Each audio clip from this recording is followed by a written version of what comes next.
to Landis Entertainment Dose of Landis, whatever you want to call this show.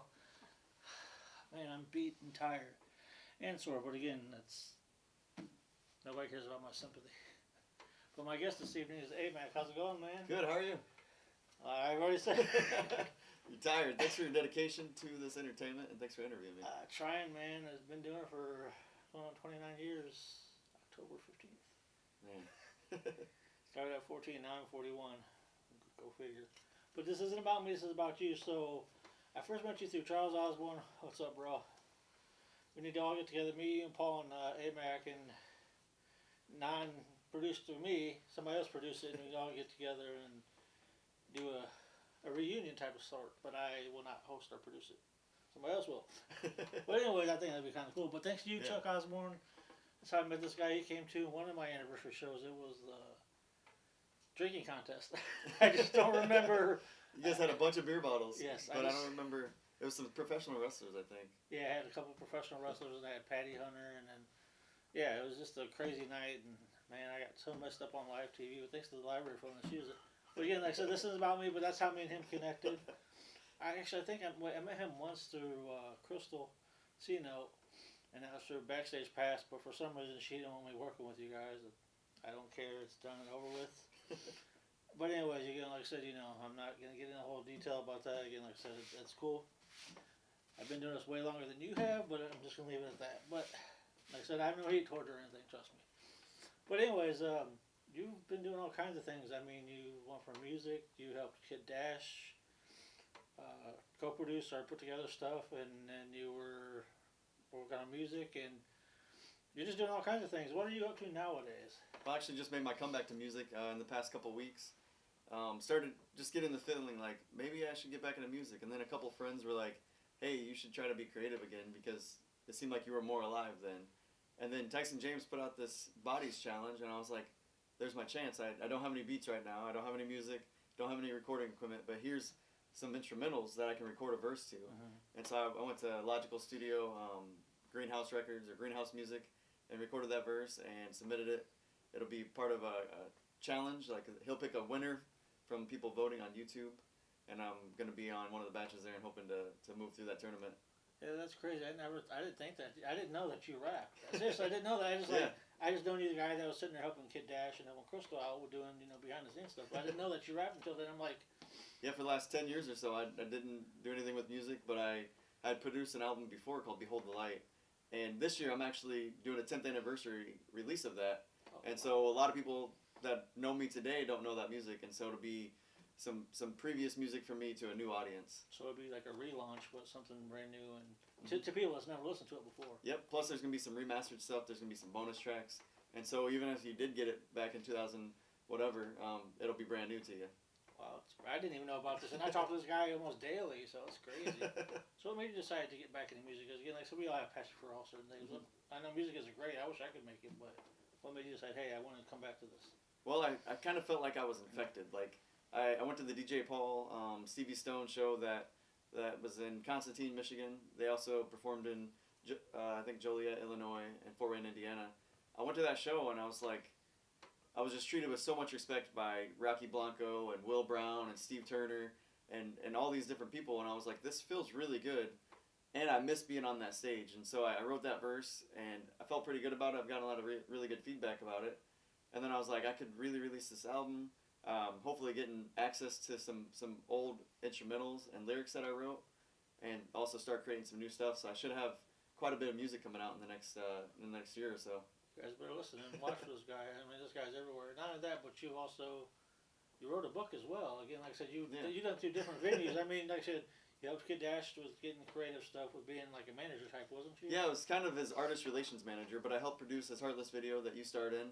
I helped with booking tours and marketing and things like that with him. Yeah, that was a fun day. That was very, very crazy, long day. But I thank you for letting me in. And same with Kid Dash, no one knows where he's at. But again, like I said, I'm not down on the guy. Again, like I said, things happen. But thanks for maybe that statement will inspire him to come back and make music. I mean, people have been coming back. Oh snap! Amac's back. Yes, Amac's back on the right track. Hey, I thought about that You're a earlier. rapper. I thought of that earlier at work. I was like, man, How could I introduce Amac? Amac is back on track. But you wrote a book as well. Yeah, you mentioned the book that I wrote. So I've been on this journey. Behold the Light, the album that I put together, was a part of that journey of defining myself as a positive thinker, starting to think more positively.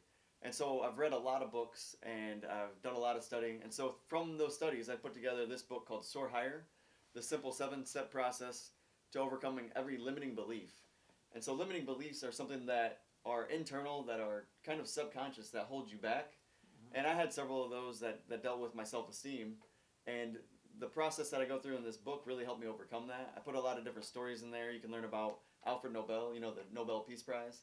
You can learn about his story. You can learn about Peter from the Bible. You can learn about Josh Bell, one of the greatest violinists of our time. There's a lot of, I think Colonel Sanders is in there. A lot of cool stories. Wow.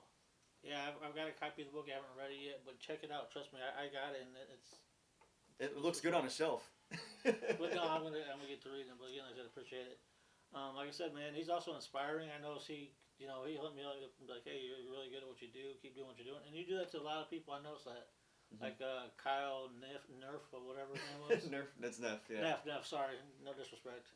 He hits me up too, asks me to always donate to him. Like, dude, I can't donate. I mean, but again, I don't want to get the whole thing where everybody's asking me to donate because I don't want. But again, like I said, I understand people all struggle. I struggle too, but anyways, I just seen you wrote an inspiring quote to him. And again, like I said, what made you decide to pick up other people? Because I know from this book, from what you're saying, that you had to pick up your self-esteem as well, and it takes a lot of time to love yourself first before anybody else. That's true. I guess what inspires me to try to be an encourager to others, there's a character in the Bible named Barnabas, and he was known for that. I read a book about Barnabas, and I was like, I want to be an encourager because there wasn't very many people that encouraged me, but when I found those people in my life, people like Bill Lewis, Orrin Woodward, they started encouraging me, and it started stiffening up my spine. It started making me believe the truth about myself. So if I can be a voice of truth to others, then that makes me feel really good. I think the main reason I want to do it is just because there's so much darkness in this world. If I can be just one shred of light, then it could possibly help that person's day, maybe even help them live through another day. One of the things I love about encouraging others is that I'm just trying to be myself. I'm not trying to be somebody else. I'm an original character, and if I can influence others to do that, then we can have more original people making a bigger influence in the world. Because we have enough copycats and fakes. We need more Jeff Landises. We need more Alex McDonalds. We need people to be themselves. And if we can inspire people to do that, if they can feel comfortable and accepted, then the world will be a better place, right? Yeah, the thing that makes it a little bit harder too is, I mean, the media side, social media, TV. Because again, we always have this image that people want us to live and think in our heads. It's because it's fried in our brains. We got to be skinny. We got to be models. We got to have that thing. But again, like I said, you gotta love yourself. Again, like I said, I'm not gonna lie. I have self-esteem issues. I just don't post about it and stuff like that. I'm going through down with depression, but I don't post about it or saying that. I mean, I put videos on YouTube, but again, like you said, it's hard to love yourself. And again, I'm trying to love myself as well, and I want to get to where you're at, to where you're like, it's tough. If you know what I'm saying. So it's like you're going through the trials and tribulations. And yeah.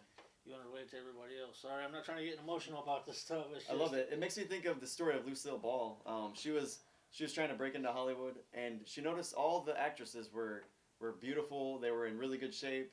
They could sing well, act well. And the acting school she went to, they said she can't sing, she can't act, she can't dance. She's never gonna make it in this industry. So she went to an audition, and she was feeling all this pressure. So she starts ripping up this newspaper and pasting it all over her face. And she goes out to the audition and she acts like herself. She's really silly. So she's not the most beautiful or curvy or whatever in Hollywood, but she became mega successful because she just was her unique self. You know what, I bet with us talking about this right now, if Hollywood let us be ourselves, things not be much better with body image and stuff like that again. Because like I said, I noticed we're that day and age to where social media is everything again. That's why another reason why I'm leaving TV. I told you about that. I'm leaving TV. And I know you told me that the dose of Landis was over, but you're done with entertainment at all? Like altogether? I don't know. Or just leaving the TV format? I'm like in the middle between. Like I really want to hang it up, but then I also want to take a long break and then quit. And then retire, not quit because I'm not a quitter.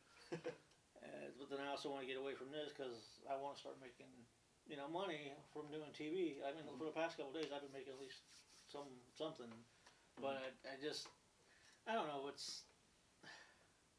I'm an independent journalist. Just so everybody knows that. I decided to do my shows when I want to do my shows. But again, like I said, it's just one of those things where I need a long break. Maybe I have to take my long break because I love access. I've been down here since I was 14. But it's like I was saying, if we could be ourselves in Hollywood, you know how many people could be successful? Does that make any sense? Yeah, it does.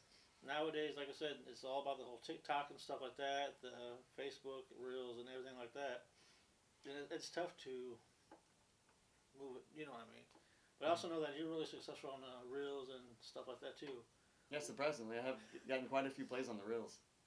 What made you decide, let's do that again? Like I said, yeah, I'm sorry, I'm just kind of like... No, I love it. Go on. After you threw me off, like, are you retired? To be continued. You will know on the last... We'll work on this. Yeah, you'll find out on the next dose of Landis. But again, what made you decide to do the Reels? My friend Brian Dickman challenged me to start making YouTube videos. And he said, make one a day, every day, for as long as you can. Make them between 1 minute and 5 minutes. Because previously when I made videos, I would get long-winded. They'd be like 13 to 15 minutes. And it seemed like that sweet spot was between 1 minute and 5 minutes. So I start making videos, and then my wife wanted to shoot this hilarious video. We had this progressive snapshot thing. It would track your driving, your braking, your speed, things like that, so that you would get a discount on your insurance. Well, sometimes it would just beep if you slam on the brakes too hard, and it would drive us crazy. So she decided to make a video. I'm recording her. She's driving. She's like, oh, I forgot my purse. So she slams in park, and it beeps, and she gets frustrated. So she pulls it out and throws it. That's what I think about you. She throws it out in the field, and he got like 20,000 views. Wow. And I'm like, wait, this short video was funny, engaging, people were interested in it, and it did so well. But these longer videos people aren't really paying attention to it. Yeah. And so I started making more reels, and then I just started posting on Facebook the same reels. So the reels and the shorts are the same most of the time, and they just keep being watched. And I think some of the videos have 20,000, some have 2,000, and they're paying me to do it as well. So it's like I want to keep making content so I can increase the revenue. Yeah, again, like I said, it's back when I was younger, and you're probably around my age. Back when we were younger, we could have a long extension span. We could watch movies for like 1 to 2 hours. Nowadays, it's like can't even do that. Yeah, our attention spans have changed. Just imagine trying to do TV and stuff like that too. And again, like some people like, but yeah, again, Reels is where it's at. Again, like I said with TV, like I said before, you never knew who to watch it because before back in the day, I had pro wrestlers come up to me like, hey, I used to watch your show back in the day. But now that everything is viral, you never know who's watching your stuff. You never know you could get signed to something.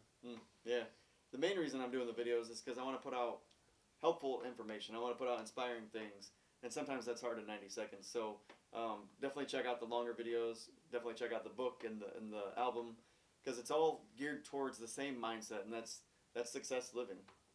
You kind of remind me of my friend named Kevin York. Actually, you should add him on Facebook. He does Positive New Haven and another positive website. Kevin York, you should add him. You two would connect really good because you guys' personalities are the same. That's awesome. I'll meet him. He's all about positivity as well. Now, I don't understand this. Why is there so much negative that gets so much success, but then positivity nobody really cares about? That's a really good question. I think because the media is owned by what I call the financial matrix, or you could use another term like evil. Evil runs entertainment, and so of course they're going to try to put things in front of people that is going to be what they promote. And so if they promote Sam Smith dressing as a devil, or Jay-Z thinking he's Jesus, if they want to promote sexuality and drug use and violence, then why would they want to promote somebody talking about living successfully, living free, living without debt when debt is funding them so much? That's true. Yeah, again, that's one thing about my shows that's different.